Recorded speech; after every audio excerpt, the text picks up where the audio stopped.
இன்றைக்கி வந்து தை அமாவாசை விரதம் எங்கள் தாத்தா பிடிச்சிருக்காரு. ஸோ அந்த லஞ்ச் தான் இன்றைக்கி பார்க்க போகிறோம். வாங்க பார்க்கலாம். முட்டைக்கோஸ் பொரியல், நல்லா பாசி பருப்புலாம் போட்டு செஞ்சுருக்காங்க. அப்புறம் வந்து தண்டுக்கீரை தேங்காய் பூ போட்டு பொரியல், அப்புறம் வந்து அப்பளம்,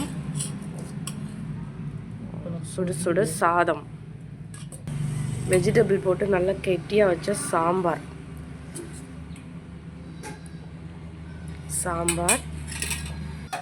அப்புறம் வந்து தக்காளி ரசம், பாயாசம், நல்லா முந்திரி எல்லாம் போட்டு வச்ச பாயாசம். லைட்டாக கொஞ்சம் பாயாசத்தை அப்பளத்தில் வச்சுக்குவோம். எனக்கு அவ்வளோதான் பாயாசம் பிடிக்காது, பட் இருந்தாலும் வச்சுருக்கேன் நம்மளோட இலைக்காக. டுடே லன்ச் தான், வாங்க சாப்பிட்லாம். உங்கள் வீட்டில் தை அமாவாசைக்கு என்னென்ன லன்ச் அப்படிங்கிறத மறக்காமல் கமெண்ட் பாக்ஸில் கமெண்ட் பண்ணுங்கள். லைக் பண்ணுங்கள், ஷேர் பண்ணுங்கள், நம்ம சேனலை சப்ஸ்கிரைப் பண்ணுங்கள்.